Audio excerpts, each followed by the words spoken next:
BCS পরীক্ষা দিতে এসেছেন অ্যাম্বুলেন্সে করে, মুখে অক্সিজেন মাস্ক, হাতে অক্সিমিটার আর পায়ে বিশাল এক রক্তমাখা ব্যান্ডেজ। দেখে যে কেউ ভাববেন চাকুরি পেতে নিজের সবটুকু চেষ্টাই করছেন একজন চাকুরি প্রার্থী, কিন্তু এসবের আড়ালেই লুকিয়ে ছিল এক ভয়ঙ্কর জালিয়াতির ছক।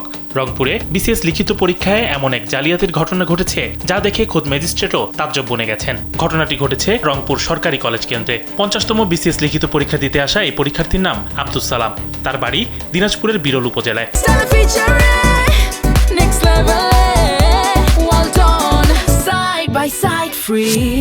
কেন্দ্রে দায়িত্বরত জেলা প্রশাসকের কার্যালয়ের নির্বাহী ম্যাজিস্ট্রেট তানজিনা কবির কালবেলাকে জানান, তিনি প্রতিবন্ধী হিসেবে পরীক্ষায় অংশ নিচ্ছিলেন এবং 2020 সালে আলমারি হাতে পড়ে তার হাতে আঘাত পাওয়ায় ডান হাতে সমস্যা থাকার বিষয়টি সত্য। এই কারণে তার জন্য একজন শ্রুতিলেখকও নিয়োগ দেওয়া হয়েছিল। তবে তিনি স্যালাইন, অক্সিজেন সিলিন্ডার এবং পায়ে ব্যান্ডেজ নিয়ে যেভাবে চিকিৎসা নিচ্ছিলেন তা নিয়ে সন্দেহ সৃষ্টি হয়। পরে একজন চিকিৎসক এনে পরীক্ষা করলে দেখা যায় তার ওই ধরনের কোনো শারীরিক জটিলতা নেই। এ সময় তার কাছ থেকে 3টি ডিজিটাল ডিভাইস উদ্ধার করা হয় এবং তাকে পরীক্ষা থেকে বহিষ্কার করা হয়।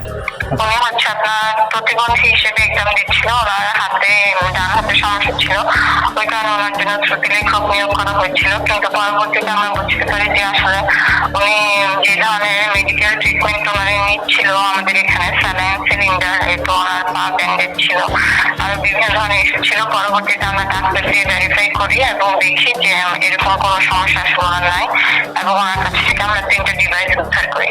তো সেই মর্মে আসলে আমরা PSS এর কাছে একটি রিপোর্ট পাঠিয়েছি এবং ওনাকে পরীক্ষা থেকে বহিষ্কার করেছি।